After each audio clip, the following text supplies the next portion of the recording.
Leviticus chapter 8. The ordination of Aaron and his sons.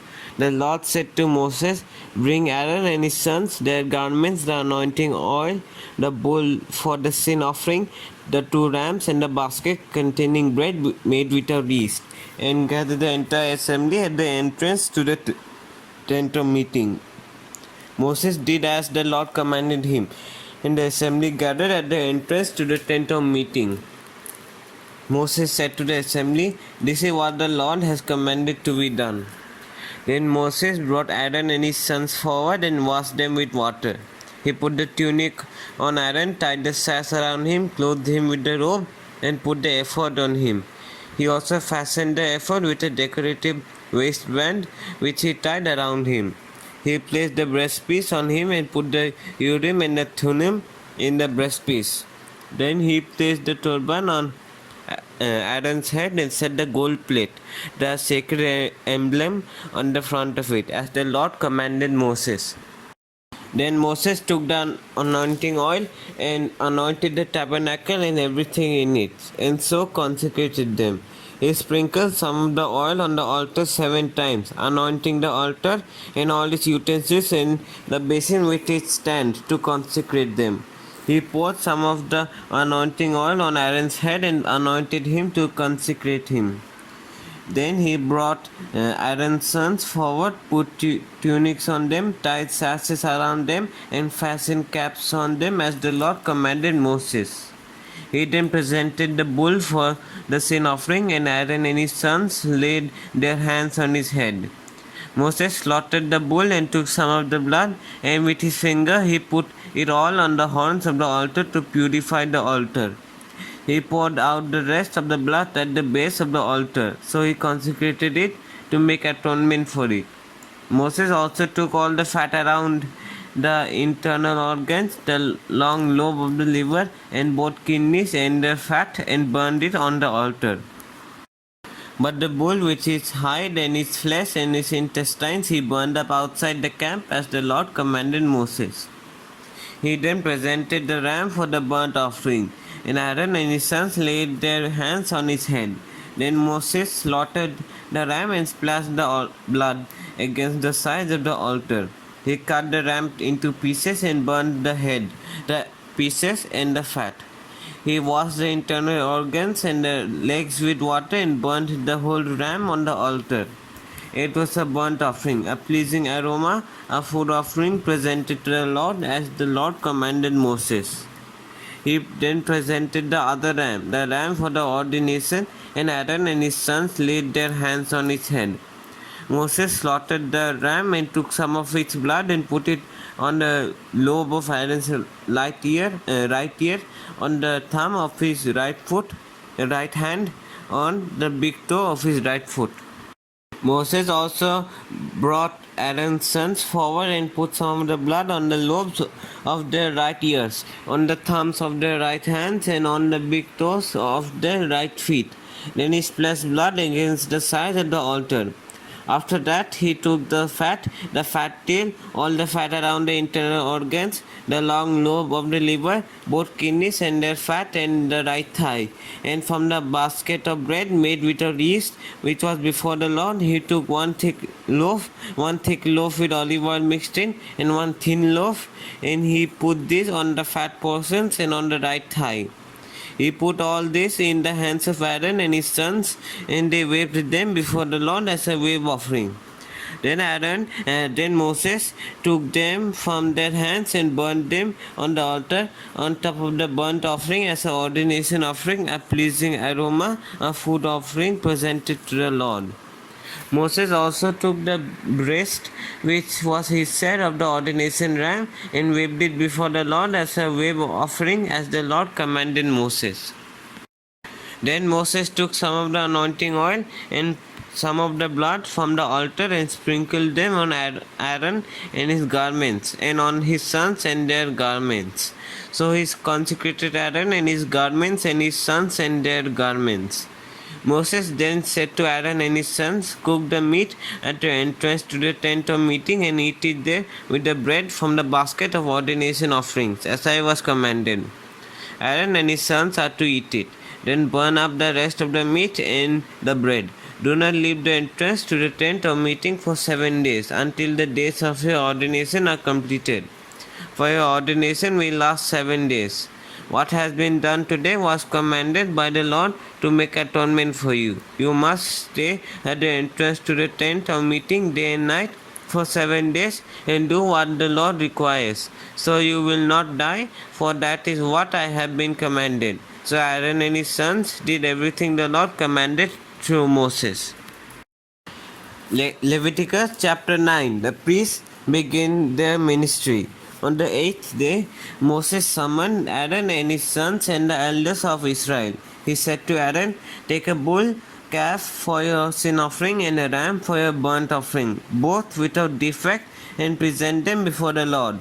Then say to the Israelites, Take a male goat for a sin offering, a calf and a lamb, both a year old and without defect, for a burnt offering, and an ox and a ram for a fellowship offering to sacrifice before the Lord, together with a grain offering mixed with olive oil. For today the Lord will appear to you." They took the things Moses commanded to the front of the tent of meeting, and the entire assembly came near and stood before the Lord. Then Moses said, "This is what the Lord has commanded you to do, so that the glory of the Lord may appear to you." Moses said to Aaron, "Come to the altar and sacrifice your sin offering and your burnt offering and make atonement for yourself and the people. Sacrifice the offering that is for the people and make atonement for them as the Lord has commanded." So Aaron came to the altar and slaughtered the calf and as a sin offering for himself. His sons brought the blood to him, and he dipped his finger into the blood and put it on the horns of the altar. The rest of the blood he poured out at the base of the altar. On the altar he burned the fat, the kidneys, and the long lobe of the liver from the sin offering, as the Lord commanded Moses. The flesh and the hide he burned up outside the camp.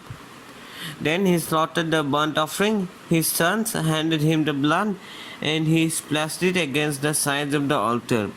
They handed him the burnt offering piece by piece, including the bread, including the head, and he burned them on the altar. He washed the internal organs and the legs and burned them on top of the burnt offering on the altar. Then Aaron then brought the offering that was for the people. He took the goat for the people's sin offering and slaughtered it and offered it for a sin offering as he did with the first one. He brought the burnt offering and offered it in the prescribed way. He also brought the grain offering, took a handful of it, and burnt it on the altar in addition to the morning's burnt offering. He slaughtered the ox and the ram as the fellowship offering for the people. His sons handed him the blood, and he splashed it against the sides of the altar. But the fat portions of the ox and the ram, the fat tail, the layers of fat, and the kidneys and the long lobe of the liver, these they laid on the breast, and then Aaron burned the fat on the altar. Aaron waved the breast and the right thigh before the Lord as a wave offering as Moses commanded. Then Aaron lifted his hands towards the people and blessed them. And having sacrificed the sin offering, the burnt offering, and the fellowship offering, he stepped down. Moses and Aaron then went into the tent of meeting. When they came out, they blessed the people, and the glory of the Lord appeared to all the people. Fire came out from the presence of the Lord and consumed the burnt offering and the fat portions on the altar. And when all the people saw it, they shouted for joy and fell face down. The death of Nadab and Abihu. Aaron's sons Nadab and Abihu took their censers, put fire in them, and added incense. And they offered unauthorized fire before the Lord contrary to his command. So fire came out from the presence of the Lord and consumed them, and they died before the Lord. Moses then said to Aaron, "This is what the Lord spoke of when he said, 'Among those who approach me, I will be proved holy. In the sight of all the people, I will be honored.'" Aaron remained silent. Moses summoned Mishael and Elzaphan, sons of Aaron's uncle Uzziel, and said to them, "Come here, carry your cousins outside the camp, away from the front of the sanctuary." So they came and carried him, still in their tunics, outside the camp, as Moses ordered. Then Moses said to Aaron and his sons, Eleazar and Itmar, "Do not let your hair become unkempt. Do not tear your clothes, or you will die, and the Lord will be angry with the whole community. But your relatives, all the house of Israel, may mourn for those the Lord has destroyed by fire. Do not leave the entrance to the tent of meeting, or you will die, because the Lord's anointing oil is on you." So they did as Moses said. Then the Lord said to Aaron, "You and your sons are not to drink wine or other fermented drink whenever you go into the tent of meeting, or you will die. This is a lasting ordinance for the generations to come, so that you can distinguish between the holy and the common, between the unclean and the clean. And so you can teach the Israelites all the decrees the Lord has given them through Moses."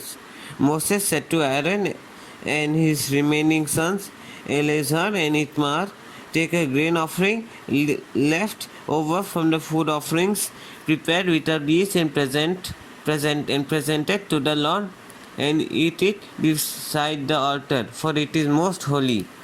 Eat it in the sanctuary area, because it is your share and your son's share of the food offerings presented to the Lord, for I have been commanded. But you and your sons and your daughters may eat the breast that was waved and the thigh that was presented. Eat them in a ceremonially clean place. They have been given to you and your children as a share of the Israelites' fellowship offerings. The thigh that was presented and the breast that was waved must be brought with the fat portions of the food offerings to be waved before the Lord as a wave offering. This will be the perpetual share for you and your children, as the Lord has commanded." When Moses inquired about the goat of the sin offering and found that it had been burned up, he was angry with Eleazar and Itmar, Aaron's remaining sons, and asked, "Why didn't you eat the sin offering in the sanctuary area? It is most holy. It was given to you to take away the guilt of the community by making atonement for them before the Lord. Since his blood was not taken into the holy place, you should have eaten the goat into the sanctuary area as I commanded." Aaron replied to Moses, "Today they sacrificed the sin offering and the burnt offering before the Lord. But such things as this have happened to me. Would the Lord have been pleased if I had eaten the sin offering today?" When Moses heard this, he was satisfied. Leviticus chapter 11. Clean and unclean food. The Lord said to Moses and Aaron, "Say to the Israelites, of all the animals that live on land, these are the ones you may eat. You may eat any animal that has a divided hoof and that chews the cud. There are only some that only chew the cud or only have a divided hoof, but you must not eat them. The camel, though it chews the cud, does not have a divided hoof. It is ceremonially unclean for you. The hyrax, though it chews the cud, does not have a divided hoof. It is unclean for you. The rabbit, though it chews the cud, does not have a divided hoof. It is unclean for you. And the pig, though it has a divided hoof, does not chew the cud. It is unclean for you. You must not eat their meat or touch their carcasses, as they are unclean for you. Of all the creatures living in the water of the seas and the streams, you may eat any that have fish and scales. But all creatures in the seas or streams that do not have fins or scales, whether among all the swarming things or among all the living creatures in the water, you are to regard as unclean. And since you are to regard them as unclean, you must not eat their meat. You must regard their carcasses as unclean. Anything living in the water that does not have fins and scales is to be regarded as unclean by you. These are the birds you are to regard as unclean and not to eat, because they are unclean: the eagle, the vulture, the black vulture, the red kite, any kind of black kite, any kind of raven, the horned owl, the screeched owl, the gull, any kind of hawk, the little owl, the cormorant, the great owl, the white owl, the desert owl, the osprey, the stork, any kind of heron, the hoopoe, and the bat. All flying insects that walk on all fours are to be regarded as unclean by you. There are, however, some flying insects that walk on all fours that you may eat, those that have jointed legs for hopping on the ground. Of these you may eat any kind of locust, katydid, cricket, or grasshopper, but all other flying things that have 4 legs you are to regard as unclean. You will make yourselves unclean by these. Whoever touches their carcasses will be unclean till evening. Whoever picks up one of their carcasses must wash their clothes, and they will be unclean till evening. Every animal that does not have a divided hoof or that does not chew the cud is unclean for you. Whoever touches the carcasses of any of them will be unclean. Of all the animals that walk on all fours, those that walk on their paws are unclean for you. Whoever touches their carcasses will be unclean till evening. Anyone who picks up their carcasses must wash their clothes, and they will be unclean till evening. These animals are unclean for you. Of the animals that move about on the ground, these are unclean for you: the weasel, the rat, any kind of great lizard, the gecko, the monitor lizard, the wall lizard, the stink, and the chameleon. Of all these that move along the ground, these are unclean for you. Whoever touches them when they are dead will be unclean till evening. When one of them dies and falls on something, that article, whatever is used, will be unclean, whether it is made of wood, cloth, hide, or sackcloth. Put it in water, it will be unclean till evening, and then it will be clean. If one of them falls into a clay pot, everything in it will be unclean, and you must break the pot. Any food you are allowed to eat that has come into contact with water from any such pot is unclean, and any liquid that is drunk from such a pot is unclean. Anything that one of the carcasses falls on becomes unclean. An oven or cooking pot must be broken up. They are unclean, and you are to regard them as unclean. A spring, however, or a cistern for collecting water remains clean, but anyone who touches one of these carcasses is unclean. If a carcass falls on any seeds that are to be planted, they remain clean. But if water has been put on a seed and a carcass falls on it, it is unclean for you. If an animal that you are allowed to eat dies, anyone who touches its carcass will be unclean till evening. Anyone who eats some of its carcass must wash their clothes, and they will be unclean till evening. Anyone who picks up the carcass must wash their clothes, and they will be unclean till evening. Every creature that moves about on the ground is to be regarded as unclean. It is not to be eaten. You are not to eat any creature that moves about on the ground, whether it moves on its belly or walks on all fours or many feet. It is unclean. Do not defile yourselves by any of these creatures. Do not make yourselves unclean by means of them, or be made unclean by them. I am the Lord your God. Consecrate yourselves and be holy, because I am holy. Do not make yourselves unclean by any creature that moves about on the ground. I am the Lord who brought you out of Egypt to be your God. Therefore be holy, because I am holy. These are the regulations concerning animals, birds, every living thing that moves in the water, and every creature that moves about on the ground. You must distinguish between the unclean and the clean, between living creatures that may be eaten and those that may not be eaten.